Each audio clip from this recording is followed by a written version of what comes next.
Hello learners, welcome back to my channel Info BHU. Today we will continue with the series that I have created for your computer awareness preparation. तो ये video series का third video है and जैसा कि आपको इस series के first video में भी बताया था मैंने कि इस सीरीज में हर एक वीडियो में हम 10 क्वेश्चंस डिस्कस करेंगे. सो स्टूडेंट्स BHU BCom में out of 150 questions computer awareness से 6 क्वेश्चंस आते हैं एंड स्टूडेंट्स ईजी सा टॉपिक है ये. अगर आप इसको अच्छी तरह से प्रिपेयर करते हैं तो you can straight away secure 6 marks and I think आप समझ ही सकते हैं कि ये एक subject can be a game changer cause BHU में 1 single marks changes your rank, it changes literally everything. ठीक है, तो आई होप आप सभी इसको जो है सीरियसली लेंगे, इस सब्जेक्ट को अच्छी तरह से प्रिपेयर भी करेंगे. And just to remind students to prepare well you all need to cover more and more topics and practice more and more MCQs. And as I am here to help you all, for that I'll be providing content regularly until your exams will be conducted. And yes, before starting the session today, I just wanted to convey again that as I upload videos daily and there are many more videos to come, so subscribe now if you haven't subscribed yet. तो चलिए आज का discussion start करते हैं. Alright students, so the very first question we have here is file specification books are created primarily for the use of. तो question number 1 में आपसे पूछ रहा है कि जो फाइल स्पेसिफिकेशन बुक्स होती हैं ये बेसिकली किसके लिए क्रिएट की जाती हैं, कौन यूज़ करता है इन्हें. ए ऑप्शन में है कि मैनेजर्स यूज़ करते हैं, बी सेज ऑपरेटर्स, सी सिस्टम एनालिस्ट या डी प्रोग्रामर्स. तो देखिए स्टूडेंट्स, ये जो बुक्स होती है ना फाइल स्पेसिफिकेशन बुक्स, ये बेसिकली प्रोग्रामर्स के लिए क्रिएट की जाती हैं. तो यहाँ पे डी ऑप्शन आपका करेक्ट हो जाएगा. एंड स्टूडेंट्स, अगर आप वीडियो के साथ ही साथ अपनी प्रिपरेशन को इवेल्युएट करना चाहते हैं तो मेरे आंसर बताने से पहले आप अपना रिस्पॉन्स नोट करिए एंड चेक करिए कि आपके आंसर्स कितने सही हैं.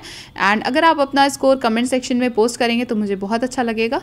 सो moving on to the next we question number 2. इसमें पूछ रहा है कि a terminal having local processing capability is. तो ऐसे एक टर्मिनल के बारे में आपको बताना है स्टूडेंट्स जिसकी लोकल प्रोसेसिंग कैपेबिलिटी भी होती है. तो यहाँ पे ए ऑप्शन से इज AI यानी कि artificial intelligence, B is KIPS, C is intelligent terminal या डी ऑप्टिकल टर्मिनल. तो यहाँ पे सी ऑप्शन आपका करेक्ट हो जाएगा students.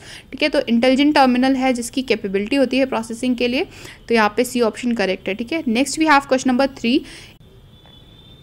Which part of the computer is use for calculating and comparing. तो देखिए स्टूडेंट्स, जैसे ही आपसे कंप्यूटर्स में कैलकुलेटिंग या कंपैरिजन के बारे में पूछता है तो आप नो डाउट ALU को वहाँ पे अपना आंसर मार्क कर सकते हैं. अगर आपको ऑप्शन में ALU जो है दिखता है तो आप सीधे सीधे वहाँ पे मार्क कर लीजिए, क्योंकि कभी भी कंप्यूटर की जितनी भी कैलकुलेटिंग पार्ट होती है, ठीक है, जितना भी कैलकुलेशन होता है वो कहाँ जो है कंडक्ट होता है, ALU में, जिसका नाम ही होता है अर्थमेटिक लॉजिक यूनिट. ठीक है, सारी जितनी भी अर्थमेटिक कैलकुलेशंस होती हैं वो कहाँ पर होती हैं, ALU में होती हैं. तो यहाँ पे भी आपका कैलकुलेशन से रिलेटेड क्वेश्चन था जिसे आप पढ़ के समझ सकते हैं. इसका आंसर क्या होगा, ए होगा. ठीक है, तो ए ऑप्शन करेक्ट है, इसे आप मार्क कर लीजिए. And next we have question number 4. Program execution time would be minimum if the programs are written in. तो अगर स्टूडेंट्स आप चाहते हैं कि सबसे कम टाइम में, कम से कम टाइम में आप किसी प्रोग्राम को एग्जीक्यूट कर सकें, तो ये प्रोग्राम आपको किस लैंग्वेज में रिटर्न होना चाहिए. ठीक है, किस लैंग्वेज में हम इनपुट देंगे अगर प्रोग्राम का, तो वो कम से कम टाइम में जो है एग्जीक्यूट भी हो पाएगा. ए ऑप्शन से इज असेंबली लैंग्वेज, बी से is high level language, C से इज मशीन लैंग्वेज या D none of the above. तो देखिए स्टूडेंट्स, अगर आप मशीन लैंग्वेज में इनपुट देंगे अपने प्रोग्राम का तो वो सबसे जल्दी से एग्जीक्यूट होगा, क्योंकि कंप्यूटर्स हमेशा मशीन लैंग्वेज पे वर्क करते हैं. तो यहाँ पे आपका सी ऑप्शन करेक्ट हो जाएगा. And next you have question number 5. इसमें पूछ रहा है कि a program use to detect the overall system malfunction is. तो स्टूडेंट्स, आपको एक ऐसे प्रोग्राम के बारे में बताना है कि जो कि बेसिकली इसीलिए बना होता है ताकि वो डिटेक्ट कर सके अगर किसी तरह का कोई मेल फंक्शन है सिस्टम में, कोई ऐसी वायरस की वजह से फाइल करप्ट हो रही है या ऐसा कुछ हो रहा है. ठीक है, तो इस तरह की चीज़ों को डिटेक्ट करने के लिए ही एक प्रोग्राम बनाया गया होता है. आपको इसी प्रोग्राम का नाम बताना है यहाँ पे. तो ए ऑप्शन से इट्स सिस्टम डायग्नोस्टिक, बी से it's utilities, C system analysis या डी सिस्टम सॉफ्टवेयर. तो स्टूडेंट्स, इसका नाम होता है सिस्टम डायग्नोस्टिक. ठीक है, बेसिकली ये डायग्नोस करके, डिटेक्ट करके आपको ये बताता है कि सिस्टम में ओवरऑल कहाँ पे जो है कोई किसी तरह का मेल फंक्शन है. ठीक है, तो यहाँ पे ए ऑप्शन आपका करेक्ट हो जाएगा, इसे मार्क कर लीजिए. And next you have question number 6. इसमें पूछ रहा है कि backup and recovery procedures are primarily implemented to. तो देखिए स्टूडेंट्स, जब भी बैकअप या रिकवरी के जो प्रोसीजर्स होते हैं ये सबसे पहले कहाँ हम इम्प्लीमेंट करते हैं. ठीक है, A is to provide data redundancy, B is to handle the contingency when a file gets corrupted, C to show different versions of a data and programs या डी ऑल ऑफ दीज. तो देखिए students, कभी भी जब भी तुरंत से एक फाइल करप्ट हो रही है तो उससे क्रिएटेड जो कंटिजेंसीज हैं उन्हें हैंडल करने के लिए सबसे पहले बैकअप एंड रिकवरी प्रोसीजर्स को जो है ना यूज़ किया जाता है. तो यहाँ पे बी ऑप्शन आपका करेक्ट हो जाएगा, इसे आप मार्क कर लीजिए.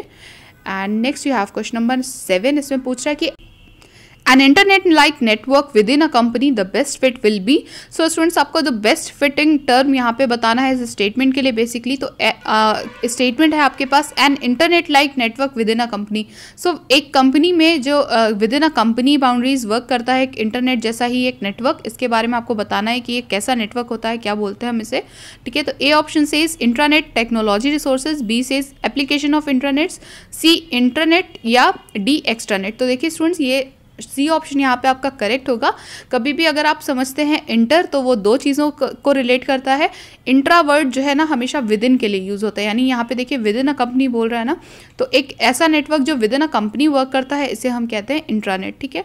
तो यहाँ पे सी ऑप्शन आपका करेक्ट हो जाएगा। Next you have question number 8। इसमें Internets are being used to improve communication and collaboration, publish and share information, and develop applications to support business operations and managerial decision making. The best fit will be, ठीक है। तो ऐसा internet जो basically communication and collaboration को improve करने के लिए है, एंड पब्लिश करने के लिए है, या जो इन्फॉर्मेशन है उन्हें शेयर करने के लिए है, ठीक है। And also to develop applications to support business operations, ठीक है। जितने भी बिजनेस के ऑपरेशंस हैं उसकी जो है कंडक्टिविटी को सपोर्ट करने के लिए है, एंड मैनेजरियल डिसीजन मेकिंग के लिए है। तो ये बेसिकली क्या है, ठीक है। तो स्टूडेंट्स यहाँ पे application of internet is the term जो कि यहाँ पे क्वेश्चन में पूरी तरह से डिफाइंड है, ठीक है। तो क्वेश्चन में इस तरह से कई बार आपसे पूछा जा सकता है कि क्वेश्चन में आपको स्टेटमेंट दिया होता है लंबा चौड़ा सा, ठीक है। आपको स्टेटमेंट को पढ़ के फिगर आउट करना होता है कि ये स्टेटमेंट जो है ये बेसिकली किस टर्म को डिफाइन कर रहा है, ठीक है। तो पूरी टर्म आपको क्वेश्चन में डिफाइन होती है और आपको सिर्फ टर्म को गेस करना होता है out of the given options. तो यहाँ पे ये जो एप्लीकेशन ऑफ इंटरनेट है, अभी आपने इंटरनेट के बारे में पढ़ा कि इंटरनेट होता क्या है, एंड यहाँ पे एप्लीकेशन ऑफ इंटरनेट के बारे में हम इस क्वेश्चन में पढ़ रहे हैं कि जब इंटरनेट को हम अप्लाई करते हैं तो बेसिकली यूजफुलनेस क्या होती है उसकी, ठीक है। तो इंटरनेट के थ्रू बेसिकली क्या होता है, this improves communication and collaboration, publish and share information, ठीक है। किसी भी तरह की जो इन्फॉर्मेशन है उसे पब्लिश करना है या शेयर करना है तो वो इसी के थ्रू होती है, ठीक है। किसी भी तरह के बिजनेस ऑपरेशंस को जो है सपोर्ट करने के लिए या फिर मैनेजरियल डिसीजन मेकिंग के लिए भी ये यूज़ होता है। तो यहाँ पे ए ऑप्शन आपका करेक्ट हो जाएगा, इसे आप मार्क कर लीजिए। And next you have question number 9, which among the following is correct about 4GL। तो यहाँ पे आपसे पूछ रहा है कि 4GL जो होता है इसके बारे में गिवन ऑप्शंस में से कौन सा करेक्ट है। तो 4GL क्या है, एक कंप्यूटर ब्रांड है या फिर एक सॉफ्टवेयर ब्रांड है या फिर एक सॉफ्टवेयर प्रोग्राम है या एक प्रोग्रामिंग लैंग्वेज है। तो स्टूडेंट्स 4GL जो है ना ये एक प्रोग्रामिंग लैंग्वेज है, इसका नाम होता है 4th जनरेशन प्रोग्रामिंग लैंग्वेज, ठीक है। 4GL को अगर आप फुल फॉर्म अगर आपसे पूछा जाए तो आप इसे बता सकते हैं कि this is 4th generation programming language, ठीक है। तो यहाँ पे आपका डी ऑप्शन करेक्ट हो जाएगा। एंड यहाँ पे मैंने मेंशन कर रखा है चीज़ें ब्लू फॉन्ट में, इसकी इस क्वेश्चन की बेसिकली एक्सप्लेनेशन है, तो ये भी चाहें तो आप नोट कर सकते हैं, ठीक है। तो 4GL means 4th generation programming language, ठीक है। Next and last question for today is question number 10। इसमें पूछ रहा है कि a file which has not been altered, compressed और manipulated in any way by the computer is called. तो एक ऐसी फाइल जिसको ना कि ऑल्टर किया गया है, ना ही कंप्रेस किया गया है, ना ही किसी भी तरह से मैनिपुलेट किया गया है किसी भी तरह से, ठीक है, इसे हम क्या कहते हैं, ठीक है। तो ए ऑप्शन है टेम्परेरी फाइल्स, जिसे हम टेम्प फाइल्स भी कहते हैं, B is raw file, C permanent file या D none of the above. So students यहाँ पे तो आई होप आप सभी ने फिगर आउट कर लिया होगा क्योंकि बहुत ही ईजी सा क्वेश्चन है, रिलेटेबल है। कोई भी ऐसी फाइल जिसे ना हमने बिल्कुल भी ऑल्टर किया हो, कंप्रेस या मैनिपुलेट किसी भी तरह से ना किया हो, तो उसे हम हमेशा रॉ फाइल कहते हैं, ठीक है। अगर आप चाहें तो इसके नाम से भी इसको रिलेट करके समझ सकते थे, ठीक है। तो यहाँ पे ये क्वेश्चन तो काफ़ी ईजी था आपके लिए। ऑलराइट, तो बी ऑप्शन यहाँ पे आपका करेक्ट है। एंड रॉ फाइल की जो डेफिनेशन होती है वो यहाँ पे मैंने मैंशन भी कर रखी है।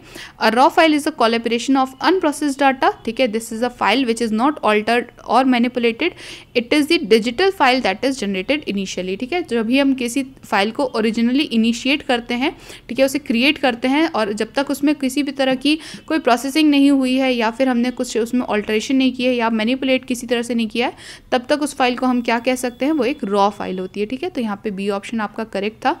सो this is all for today. I hope the questions were clear to you. And if you have any queries, you can drop them in the comment box. And also if you have any other concern, you can mail me at aimforbhu@gmail.com. And if you like this content, please like the video, share it with your friends and subscribe to my channel. And do not forget to hit the bell icon so you don't miss any update from my channel. Happy learning, students.